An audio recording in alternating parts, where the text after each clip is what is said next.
اللہ تبارک و تعالیٰ نے 4 کتابیں نازل فرمائی، اللہ دے دیتا حضرت جبریل سب کی چھتوں پہ، اللہ کے فرشتے بارش برساتے ہیں نا، کتابیں بھی برس سکتی تھی نا، چھتوں پہ گرا دیتا کہ لو پڑھو، لیکن اللہ نے کتابیں 4 بھیجی، نبی 1 لاکھ کم و بیش 24,000 عطا فرمایا کتاب پڑھنی ہے پر جب جلوہ دیکھنا ہے تو میرے مصطفیٰ کا دیکھنا ہے، حضور کے نور کی روشنی میں تم نے قرآن مجید کو پڑھنا ہے۔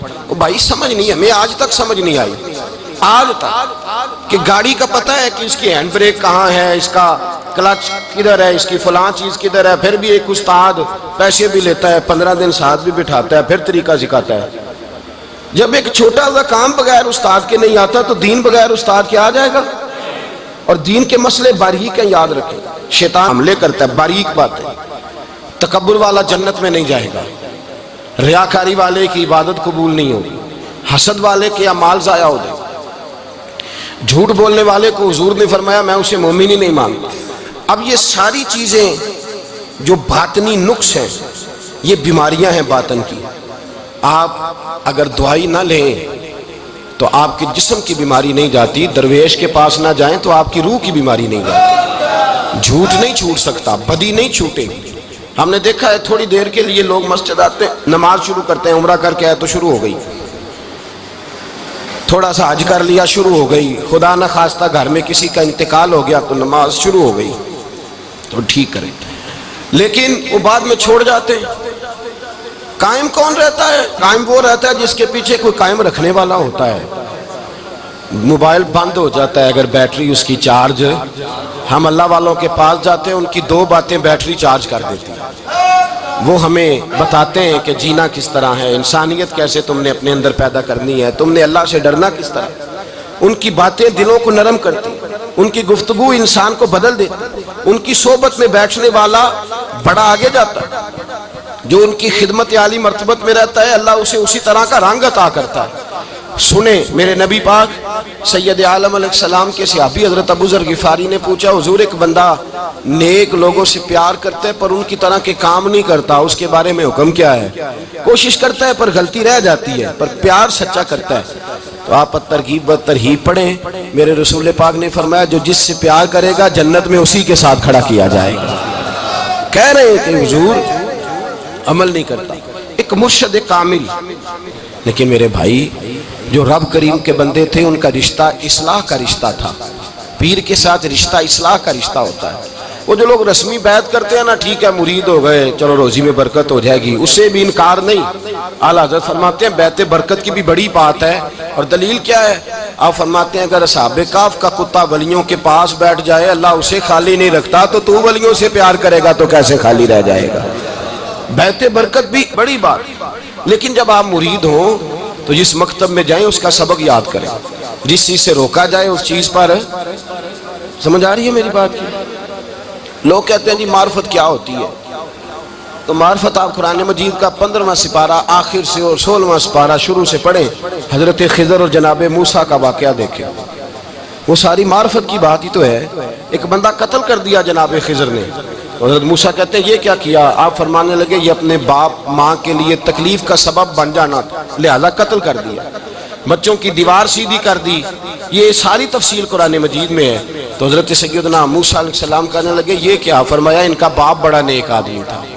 تو بھائی تفصیل دیکھیں آپ، اللہ والوں کے پاس لوگ جایا کرتے ہیں، ان کے پاس بیٹھتے۔ ہمارے دور کے اندر ایک بڑا غلط کام کرتے ہیں لوگ، ایک تو جاتے نہیں، پیر نہیں پکڑتے، شیخ نہیں پکڑتے، اور حضرت باجید بستامی فرماتے ہیں اگر نیکی بتانے والا تجھے کوئی نہ ہو، تیرا پیر کوئی نہ ہو، تو شیطان تو پھر ہے ہی تیرے ساتھ، بدی پہ تو وہ لگائے گا ہی۔ اگر نیکی بتانے والا کوئی نہیں تو پھر بدی بتانے والا تو تیرے ساتھ ہے۔ ہم نے یہ دیکھا ہے، اپنی زندگی کا چھوٹا سا تجربہ ہے کہ جو آ کے مرید ہوتا ہے وہ سارا بدل جاتا ہے، اس کے لیے داڑھی رکھنا آسان ہو جاتا ہے، اس کے لیے درود پاک پڑھنا، چڑھتی جوانی مال دولت سارا کچھ، لیکن اس کے لیے تبدیل ہونا۔ اور جو لوگ اس طرف توجہ نہیں کرتے، اس معرفت کی طرف رجوع نہیں کرتے، ان کی زندگیاں بیت جاتی ہے ویسے کہ ویسے رہتے ہیں، تبدیلی نہیں آتی۔ تو بھائی اس زمانے کا جرم پتہ کیا ہے؟ ایک تو لوگ اللہ والوں کے پاس جاتے نہیں، یہ بڑی زیادتی اپنے ساتھ کرتے ہیں، اور دوسرا دشمنی کرنے لگے ہیں معاذ اللہ، دشمنی کرتے کہتے جی وہ صوفیاء نے تباہی کر دی معاذ اللہ، بابوں نے تو دین بگاڑ دیا، یہ دشمنی کرتے ہیں۔ ابن ماجہ سیاستہ کی کتاب ہے۔ حضرت عمر کہتے ہیں میں حضور کے روضے پہ گیا تو جناب معاذ بن جبل حضور کے روضے پہ بیٹھے رو رہے تھے، تو میں نے کہا معاذ کیوں رو رہے ہو؟ کہنے لگے نبی پاک کی ایک بات نے رلا دیا۔ میں نے کہا کیا ہوا؟ تو کہنے لگے رسول پاک نے فرمایا ہے دو باتیں اتنی سخت کر دی ہیں کہ میں ڈر رہا ہوں کہیں مجھ سے یہ غلطی ہو نہ جائے۔ کہا وہ کیا؟ فرمایا کہ نبی پاک نے فرمایا چھوٹی سی ریاکاری بھی شرک ہے، چھوٹا سا دکھاوا بھی، اگرچہ شرک اصغر ہے پر چھوٹی سی ریاکاری بھی شرک ہے۔ اور دوسرا حضور نے فرمایا رب فرماتا ہے جس نے میرے ولی سے دشمنی کی میرا اس کے خلاف اعلان جنگ ہے، میرا اس کے خلاف اعلان۔ دو جرم ایسے ہیں جن کے بارے میں اللہ نے فرمایا میں تم سے جنگ کروں گا، ایک فرمایا اگر تم سود نہیں چھوڑو گے تو جنگ کروں گا، ایک فرمایا میرے ولی سے دشمنی کرو گے تو میں تمہارے ساتھ، بولیے میں تمہارے ساتھ جنگ کروں گا، اگر تم نہیں چھوڑو گے تو میں جنگ کروں گا۔ تو میرے بھائی سمجھ لیں اولیاء اللہ کے پاس نہیں جاتے تو کم از کم دور رہ کے پیار تو کریں، دور رہ کے پیار تو کریں، پیار تو کریں اس کے ساتھ۔ اور اللہ کے ولیوں کی دشمنی بڑی خطرناک ہوتی ہے۔ اب یہ جو حضرت معاذ رو رہے تھے نا تو اس کی شرح میں حضرت حکیم الامت نے لکھا ہے حضرت معاذ کہنے لگے کہ میں رو اس لیے رہا ہوں کہ ایسا نہ ہو کہ میں کسی بندے کی بے ادبی کر دوں اور وہ اللہ کا ولی ہو، تو میں رو رہا ہوں کہ کہیں کوئی بات نہ مجھ سے نکل جائے۔ لوگ فار باتیں کرتے ہیں، فار لوگ ایک منٹ کے اندر بڑے بڑے لمبے چوڑے اعتراضات کرتے ہیں۔ تو بھائی اللہ کے ولیوں کے ساتھ پیار کریں، ان کی صحبت میں جائیں، ان کے پاس بیٹھیں، ان کی سنگت اختیار کریں، ان سے اپنی روح اور قلب کے لیے دعائی خریدیں، جو وہ پرہیز بتائیں وہ پرہیز کریں، پھر دیکھیں اللہ تبارک و تعالیٰ آپ کو نماز میں اطمینان عطا کرے گا، قرآن پاک میں دل لگے گا، درود و سلام کا موقع ملے گا۔ اور اگر یہ کام نہیں کرتے پھر مخالفت کریں گے۔ پھر کیا کرتے ہیں لوگ؟ ایک بزرگ گزرے ہیں حضرت ابو سعید عبداللہ ان کا نام ہے، بغداد میں پڑھتے تھے، اور خوش قسمتی یہ ہے کہ حضور غوث پاک کے کلاس فیلو تھے، حضور غوث پاک کے ساتھ پڑھتے تھے۔ حضرت عبداللہ فرماتے ہیں کہ میں بھی پڑھتا تھا تو ایک بڑا لائق سٹوڈنٹ تھا، اس کا نام تھا ابن سقا، وہ بھی پڑھتا تھا۔ فرماتے ہیں بغداد میں شور ہوا کہ ایک محمد غوث نام کے بزرگ آئے ہیں بغداد۔ ان کی کرامت یہ ہے کہ وہ ایک منٹ کے لیے موجود ہوتے ہیں اور اگلے منٹ وہ غائب بھی ہو جاتے ہیں۔ فرماتے ہیں شوق پیدا ہوا، میں حضرت غوث اعظم شیخ عبد القادر جیلانی اور ابن سقا ہم تینوں نکلے بابا جی سے ملنے، اور یہ آج سے 1000 سال پہلے کی روایت ہے۔ کہتے ہیں ہم سبق بھی پڑھا کرتے تھے اور کا دیدار بھی کرا کرتے تھے، ہم دیدار بھی کرتے تھے اللہ کے ولی، دونوں کام کرتے۔ فرماتے ہیں ہم دونوں جب تینوں نکلے نا تو ابن سقا رستے میں کہنے لگا بڑا ولی بنا پھرتا ہے معاذ اللہ، ایسا سوال کروں گا اسے جواب ہی کوئی نہیں آئے گا۔ آپ فرماتے ہیں میں نے کہا نہیں جی میں سوال تو میں بھی کروں گا، سوال تو بولیے سوال تو میں بھی کروں گا، پر میں دیکھوں گا وہ جواب کیا دیتے ہیں، دیکھوں گا۔ کہتے ہم دونوں بات کر کے خاموش ہوئے تو حضرت شیخ عبد القادر کی طرف نظر ڈالی، کہا آپ نہیں سوال کریں گے؟ تو غوث اعظم فرمانے لگے میں سوال نہیں کروں گا، بس رب کے بندے کا دیدار کروں گا، بس اللہ کے بندے کا دیدار کروں گا۔ اور فرماتے ہیں کہ ہم پہنچے بابا جی کے کمرے میں، گئے تو بابا جی موجود تھے، ہم جا کے بیٹھے تو بابا جی غائب ہو گئے۔ تھوڑی دیر گزری تو آئے، سلام کے بعد پہلے لفظ پتہ ان کے کیا تھے؟ کہنے لگے ابن سقا تو کیا کہتا تھا ایسا سوال کروں گا جواب نہیں آئے گا؟ میں تیرے اندر سے کفر کی بو دیکھ رہا ہوں، کفر کی بو دیکھ رہا ہوں، تو رب کے بندے سے دشمنی کرتا ہے۔ اور فرمانے لگے او ابو عبداللہ تو کہتا تھا کہ میں دیکھوں گا وہ کیا جواب دیتے ہیں۔ فرمایا تو کافر تو نہیں ہوگا پر دنیا دار ضرور ہو جائے گا۔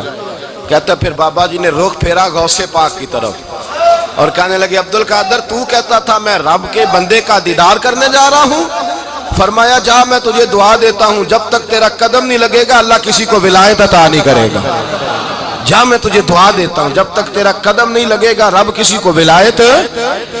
حضرت ابو عبداللہ فرمایا کرتے تھے ہم آ گئے، ابن سقا پھر نہ مانا، کہنے لگا نہیں نہیں ایسے ہی بات کر دی ہے، اس تو کوئی علم غیب ہے معاذ اللہ۔ کہتے ہم نے دیکھا وہ سب سے بڑا عالم بنا، مناظر بنا، بڑی تقریریں کرتا، واضح کرتا۔ پھر وہ روم چلا گیا، روم کے بادشاہ نے اسے وزیر اوقاف بنا لیا۔ پھر ایک دن روم کے اس عیسائی بادشاہ کی بیٹی اسے پسند آ گئی، کہنے لگا میں نے شادی کرنی ہے۔ کہتے ہیں وہ بادشاہ کہنے لگا کر دوں گا شادی، پر تجھے عیسائی ہونا پڑے گا۔ کہتے ہیں مارا قسمت کا معاذ اللہ ثم معاذ اللہ، نقل کفر نہ باشد، عیسائی ہو گئے۔ آپ فرماتے ہیں مجھے بھی ایک بادشاہ نے بلا لیا، اس نے مجھے بھی ایک عہدہ دے دیا، میری بھی دنیا میرے کانوں تک آ گئی، بڑی جان چھڑاتا ہوں دولت سے، مال سے، شہرت سے، پر میری چھوٹتی نہیں۔ آپ فرماتے ہیں ہوش اس دن آئی جس دن بغداد کے منبر پر بیٹھ کر اور 70,000 کے مجمع میں کھڑے ہو کے غوث اعظم نے فرمایا آؤ بھائی، جس نے ولایت لینی ہے عبد القادر کے پاس آؤ، میں قدم رکھتا جاؤں گا اللہ ولایت عطا کرتا چلا جائے گا، آؤ میرے پاس میں ولایت دیتا ہوں۔ ہر مشکل دی کنجی یارو ہاتھ مرداں دے آئی، تے مرد نظر کرے جس ویلے مشکل رہے نہ کائی۔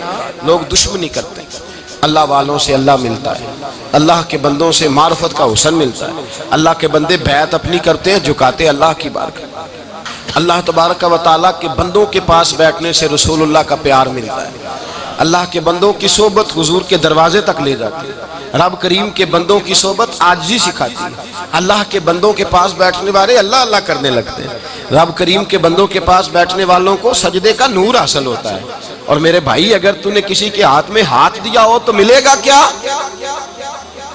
ملے گا کیا؟ خواجہ نظام الدین محبوب الہی رحمت اللہ علیہ کھڑے تھے، تو ایک آدمی حلوائی کی دکان پہ کچھ چیز لینے آیا، کوئی درویش سادہ سا آدمی چھوٹی سی مسجد سے نکلا، حلوائی سے کہا دے دے، حلوائی کہا چل دوڑ جا، تو روز آگے کھڑا ہو جاتا ہے، جب سارے آتے ہیں تب آیا کر، غریب گاہک تھا نا تو حلوائی نے جھڑک دیا، اس درویش کو جوش آ گیا، کہنے لگا میرے ساتھ بدتمیزی نہ کرنا ورنہ میں تیری دکان الٹ کے رکھ دوں گا، میں تیری دکان الٹ دوں گا۔ کہنے چل دوڑ جا، بڑے دیکھے ہیں تیری طرح کے دکان الٹنے والے۔ حضرت نظام الدین محبوب الہی گزر رہے تھے، حلوائی کی نظر پڑی تو دوڑ کے دست بوسی کرنے آیا، کہنے لگا حضور السلام علیکم۔ آپ فرمانے لگے اس کے ساتھ بد اخلاقی نہ کر، تیری دکان واقعی الٹ جائے گی۔ کہا حضور کس طرح؟ یہ تو ایسے ہی سادہ سا ہے۔ آپ فرمانے لگے یہ بھی سادہ ہے، اس کا پیر بھی اسی طرح کا ہے، پر دادا پیر بڑا باکمال ہے، وہ جس کے ہاتھ میں اس کا ہاتھ ہے وہ بڑا باکمال ہے۔ فرمایا وہ تیار کھڑا ہے، وہ کہتا ہے چلو نالائق ہوا تو کیا ہوا، بچہ تو ہمارا ہی ہے نا، کہہ دے گا تو الٹ دیں گے، بچہ تو ہمارا ہی ہے نا، مجھے دشمنوں نہ چھیڑو، میرا ہے کوئی جہاں میں ابھی پکار لوں گا، نہیں دور ہے مدینہ۔ یہاں کوئی لاوارث لوگ بستے ہیں، خدا کے فضل سے ہم پر ہے سایہ غوث اعظم کا، ہمیں دونوں جہاں میں ہے سہارا غوث اعظم کا، خدا دے گا منادی حشر میں یہ قادریوں کو، کہاں ہے قادری کر لے نظارہ غوث اعظم کا۔ اور اس سے مراد ہر پیار کرنے والا ہے، صرف سلسلے میں آنے والا نہیں، ہر پیار کرنے والا قادر۔ بھائی سمجھ لیں، یاد رکھیں، اس بات کو پرکھیں، اللہ والوں کی صحبت تو انسان کو کمال کر دیتی ہے، وہ تو نواز دیتی ہے، وہ تو نورن۔ ایک بات اور ہے، کچھ لوگ کہتے ہیں کتنی فرما برداری کرنی چاہیے پیر کی؟ میں نے کہا وہ روحانی طبیب ہوتا ہے، ایک ڈاکٹر سے دعائی لے کے بندہ ایک ڈاکٹر سے دعائی لے تو پھر ساتھ اگلی دکان پہ بھی چلے جانا چاہیے، کیوں جی؟ کی پتہ کتھوں رام آ جائے، ایک سے دعائی لی پھر ساتھ ہی اگلی دکان پہ، پھر اس سے اللہ جانے کہیں سے شفا مل جائے، کدھر سے شفا مل جائے۔ اور بھئی ایسے نہیں ہوتا، دعائی تو ایک حکیم سے کھائے گا، ایک ڈاکٹر کی کھائے گا، جو پرہیز بتائے گا وہ پرہیز، اگر طبیعت ٹھیک نہیں ہوگی تو دوبارہ جائے گا، وہ کہے گا میں نے تیری دعائی بھی بدل دیا، تیری پرہیز بھی بدل دی، اور ایک وقت آئے گا کہ انشاءاللہ شفا۔ حضرت علی بن ہیتی حضور غوث اعظم کے خلیفہ تھے، ان کے مرید تھے علی بن جوسکی نام تھا۔ حضرت غوث اعظم رضی اللہ تعالیٰ عنہ اپنے خلیفے سے ملنے آئے تو آگے سے ان کے بھی اپنے مرید کو کہا کہ چل پیر صاحب کے قدم دبا۔ وہ غوث اعظم کے قدموں میں بیٹھنے کی بجائے اپنے پیر کے قدموں میں بیٹھ گئے، دبانے لگے، ڈانٹا، کہنے لگے تیرا دماغ ٹھیک ہے، چل حضور غوث اعظم کے قدم دبا۔ وہ پھر اٹھے، گھوم کے پھر ان کے پیروں میں بیٹھ گئے۔ تو حضرت علی بن ہیتی نے جلال کیا، فرمانے لگے تجھے خیال نہیں آتا میں تو اب تجھے غوث پاک کے سپرد کرنے والا ہوں، تیری زیادہ تکمیل ہو جائے۔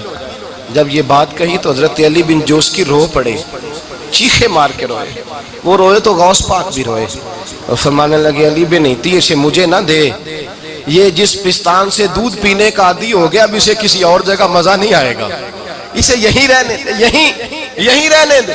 بڑا اعتراض ہے لوگوں کو بہشتی دروازے پر. بہشتی دروازہ کہتے ہیں جنت اتنی اونچی تھی نیچے کیسے آ گئی؟ میں نے کہا تم نے پڑھا نہیں نا قرآن و حدیث. جنت بڑی اونچی تھی پر میرے نبی نے فرمایا میں نے ماں کے قدموں کے نیچے لا کے رکھ دیا. تم نے پڑھی نہیں نا، اصل میں پڑھی نہیں. تمہیں کیا پتا کبھی کسی چیز پہ اعتراض. ہم تھوڑا کہہ رہے ہیں کہ جو بہشتی دروازے سے گزر گیا ایک فضیلت ہی ہے نا جی. ایک ہر مسجد جنت ہے کہ نہیں؟ بولے حضور نے فرمایا جنت کی کیاریوں کے پاس سے گزرو تو کچھ کھا لیا کرو. جب ہر مسجد جنت ہے تو بابا فرید کی مسجد جنت کیوں نہیں ہو سکتی؟ عجیب چکر ہے. اور بندے بھی کہتے ہیں وہ جی فلانا گیا تھا تو کہتا ہے میں جنتی ہوں. بھائی کس نے کہا؟ بلکہ ایک بڑی اعلیٰ حضرت کے مرید ہوئے مولانا حشمت علی خان صاحب. حضرت مولانا حشمت علی خان صاحب رحمۃ اللہ تعالیٰ علیہ نا پاک پتن سے واپس آ رہے تھے تو بس کی چھت پہ بیٹھے تھے. تو کہتے ہیں رستے میں نا ایک دو بندہ آ گیا جس کو تنقید کی عادت تھی اللہ والوں پہ. مجھے کہنے لگا مولوی کہاں سے آ رہے ہو؟ میں نے کہا پاک پتن شریف سے. پاک پتن سے. کہنے لگے میرے کپڑے سونگنے لگا. کہنے لگا بہشتی دروازہ گزرے ہو؟ میں نے کہا گزرا ہوں. تو کہنے لگا پھر جنت کی خوشبو نہیں آ رہی؟ نبی پاک نے تو فرمایا تھا کہ 500 سال جنتی دور ہوگا تو اس کی خوشبو آئے گی، تم سے نہیں آ رہی. مولانا بڑے حاضر دماغ تھے. کہنے لگے ایک حدیث پڑھی ہے ذرا دوسری بھی پڑھ لینی تھی. نبی پاک نے فرمایا جہنمی کو جنت کی خوشبو کوئی نہیں آئے گی. ایک ہی پڑھی ہے تو نے، اگلی بھی پڑھ لینی تھی. کہتے ہیں وہ بندہ کہنے لگا روکو بس مجھے نیچے اتار دو. یہ تو کوئی تگڑا بندہ ہی جواب دینے والا آ گیا. ایک ہی پڑھی ہے حدیث تو نے، سے اگلی نہیں پڑھی. شیخ کی خدمت، شیخ کی خدمت نواز دیتی ہے. اور پھر ایک اور بات، میرے حضرت صاحب تو حد کرتے ہیں، ایک جملے میں سمو دیتے ہیں سمندر. کسی نے کہا حضرت جی ساری زندگی بندہ کسی کی خدمت کرتا رہے اللہ کا بندہ سمجھ کے، وہ اندر سے جل ہی نکل آئے تو پھر تو آپ فرمانے لگے ہم نے بندے کی خدمت نہیں کی اللہ کے بندے کی ہے. تو اجر کس نے دینا ہے؟ بولے اول تو ایسا ہوتا نہیں، اول تو ایسا طلب پیدا کریں. آج لوگوں میں طلب نہیں، کہتے ہیں بڑیاں جگہ تے گیا ملیا کچھ نہیں. میں کہتے رہتے طلب نہیں پائی. طلب ہو تو کھانے کا مزہ. اعلیٰ حضرت فاضل بریلوی کا پیر خانہ مارہرہ شریف، وہاں کے ایک بزرگ تھے آل محمد ان کا نام تھا. ان کے پاس ایک بندہ آ گیا پڑھا لکھا بڑا سیانہ. کہنے لگا بابا میں نے بڑی خانقاہیں بڑے آستانے دیکھے، پیر کوئی نہیں ملا. آپ مسکرائے، آپ فرمانے لگے تیری نیت ہی نہیں تھی پیر پکڑنے کی، ارادہ ہی کوئی نہیں تیرا پروگرام نہیں تھا. ورنہ تو بڑے بڑے کامل لوگ ہیں، تیرے اندر طلب ہی نہیں. اندر کچھ ہے خالی ہوگی تو کوئی معرفت کا نور آئے گا، تو خود بھرا ہوا ہے. کہنے لگا جی بڑی طلب ہے. آپ فرمانے لگے تجھے کہا ہے نا کوئی نہیں؟ کہنے لگا حضور ہے. آپ فرمانے لگے چلو رات سو جاؤ خانقاہ پہ سویرے بات کریں گے. مرید کو کہنے لگے اسے 5 کلو مچھلی دو اچھی بنا کے. مریدوں نے مچھلی دے دی، پانی کوئی نہیں دیا. ساری رات تڑپتا رہا اور باہر سے کنڈی بھی لگا دی. سویرے حضرت آل احمد آئے، دروازہ کھولا، قدموں پہ گرا. کہنے لگا حضرت جی پانی، حضرت جی پانی پانی پانی. آپ فرمانے لگے سلام تو لے لے پہلے. کہنے لگا نہیں حضور پانی پانی. آپ فرمانے لگے بتا مچھلی کہے گا حضور پہلے پانی پہلے پانی. حضرت نے ایک جملہ کہا، رب کے بندوں کی ایک بات کمال کر دیتی ہے. فرمایا پتہ چلا طلب کیا ہوتی ہے؟ پتہ چلا طلب کیا ہوتی ہے؟ کہنے لگا سونے لگ پتہ گیا ہے کیا ہوتی ہے، لگ پتہ گیا ہے. آپ نے پانی بھی پلایا، مرید بھی کیا، اور جب سینے سے لگایا تو فرمایا جا تو نے طلب پیدا کی تھی، میں نے رب کے فضل سے تجھے فیض دیا ہے. کہتے وہاں بیٹھے بیٹھے کالے رنگ کا تھا، اللہ نے گورا رنگ بنا دیا، نورانیت چھلکنے لگی وہاں بیٹھے بیٹھے.